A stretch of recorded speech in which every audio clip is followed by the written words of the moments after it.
Hey YouTubers, Joe Buddy Platt. Today we're continuing on our wine series, and we're also continuing on through the great red wine grape varietals.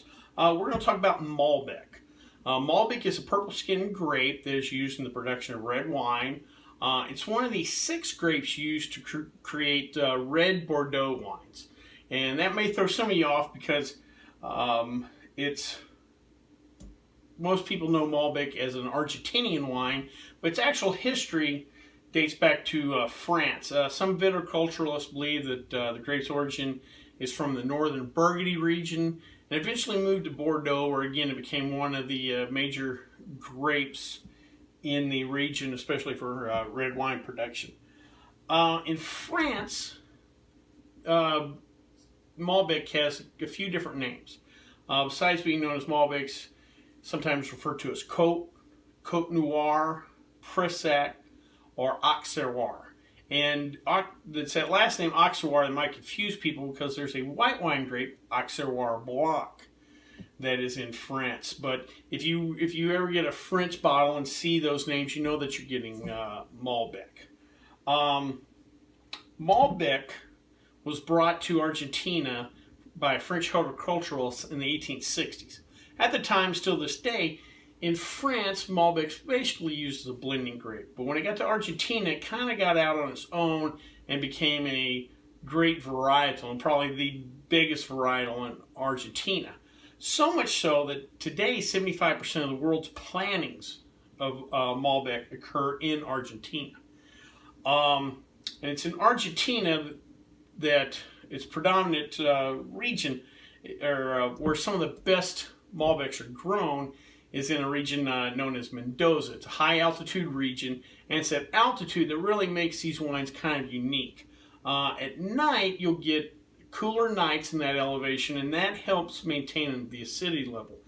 During the day, the grapes are exposed to more solar radiation at elevation, and that helps thicken the skin. And if you remember, it's the skin that produces those tannins that some people really love or really can play with the flavor of the wine. As far as the wine itself, or the wine that produced, you're going to get plum, dark cherry, black pepper, leather. This is a wine that does have some complexity. It's one of the reasons why I kind of like it.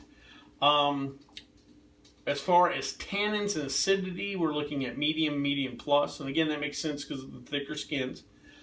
As far as bodied, we're going medium plus also, but some of the winemakers, and you might find a few examples of this, they get into more of a fuller bodied wine. So again, be prepared. You might sometimes get a nice big wine out of this. Food pairing, if you know anything about Argentina, they love their grilled meats down there, and this wine really works with the grilled meats. A big steak, a big brisket, hearty beef stew. One thing you will want to avoid with Malbecs is anything too spicy, like a hot Thai dish or a hot curry Indian dish. Malbecs might not be the wine for that. The particular Malbec we're going to try today is the Layer Cake Malbec 2016, 13.9% alcohol by volume. Some of the varietals we'll try, or especially here in the States, you might get a cab, and it might be 85% cab, 20% Merlot, or 90-10, something like that. This one is 100% Malbec. It's 100% from the Mendoza region, and it's 100% aged in French oak. The family of wines that Layer Cake come from, I think one of their other wines is like cherry pie, or there's several of those. They were recently purchased by a Dutch company called Vintage Wine Estates. As for now, everything looks the same, but you don't know, at some point in the line they may start tweaking labels or whatever. So there has been a change in management there. Let's give this a try.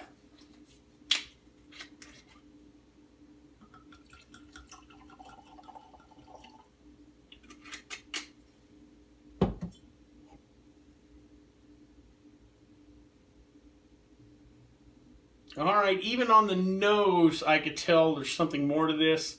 It's not just straight sweetness. A little bit of the plum. I don't get much. dark cherry, but let's give her a try.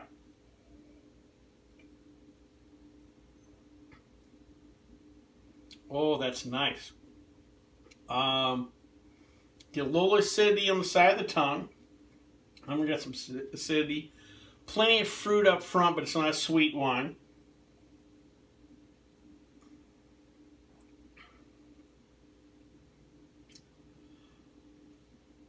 Finish-wise, medium plush on this. There's plenty of viscosity, but it's not a mouth filler.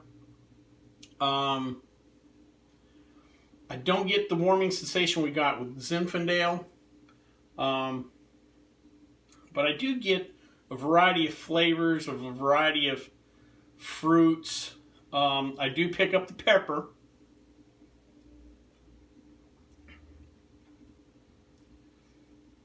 Yeah, that's something I could sip and savor.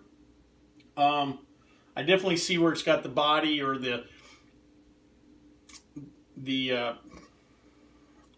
power to, I guess, work with, again, big meat dishes, what have you. Overall, nice wine.